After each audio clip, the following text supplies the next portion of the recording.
Сөздерімді айтып алсам. Өзүңөргө маалым болгондой, бүткүл Кыргызстан элине белгилүү болгондой, өткөнкү биздин отурумубуз, өткөн комитеттин жыйыны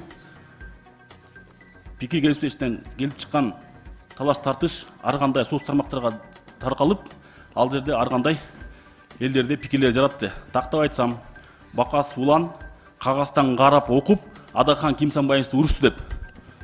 Ороз айында өзүм Кудай деген жигитмин. Кудайды ортого коюп айтып атам, эч кандай кагаз караган жерим жок.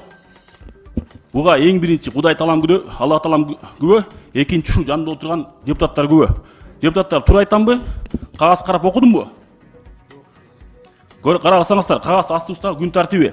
Бул биринчи маселе. Экинчи маселе, эмне себептен биз талашып тартыштык?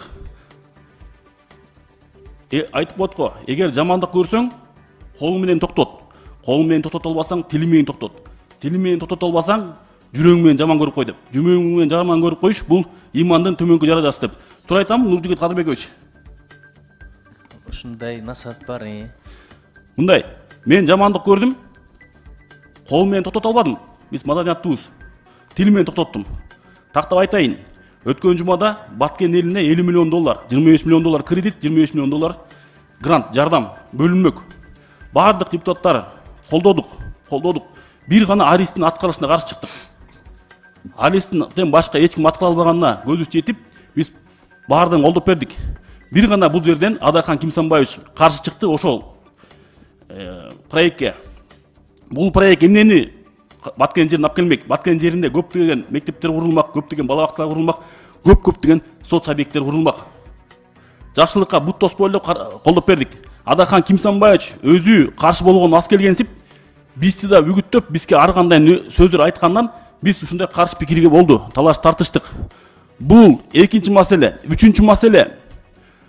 Коомго биз жакшылык кылыш керек, пайдабызды тийишибиз керек. Жакшылык кыла албасак да жамандык кылбаш керек. Пайдабызды тийисе албасак дагы зыяныбызды тийиспеш керек. Ушул жерде шайланып келген 90 депутаттын 89 депутаты бардыгыбыз аз да болсо өзүбүздүн мекенибизге, Кыргызстаныбызга шайлаган шайлоочуларыбызга, округтарыбызга кызмат кылалы деп чуркап жүрөбүз. Бир гана Адахан Кимсанбаевден көрдүм андай кылбаганын. Эмнеге айтып берейин? Ушунгө чейин мен Адахан Кимсанбаевди тааныш эмесмин. Жогорку кеңешке келгенде келгенде таандым. Мен ойлочумун Адахан Кимсанбаевди аз бүтүрүп алайын сөзүмдү. Калыс адам, патриот адам деп бирөө андай көрүп алган жокмун. Калыстыгын көрүп алган жокмун. Эгер калыс болсоңуз Адахан Кимсанбаевич өткөндө сиздин тарапташтар кагаздан оку дегенде айтпайт белеңиз, окуган жок кагаздан деп. Айта алган жоксуз сиз. Калыстыгыңыз бияктан көргөн жокмун. Экинчи маселе, баарыбыздын колубуздан келет, бийликти сындаш, элди сындаш, депутаттар сындаш, бирок иш кылган башка.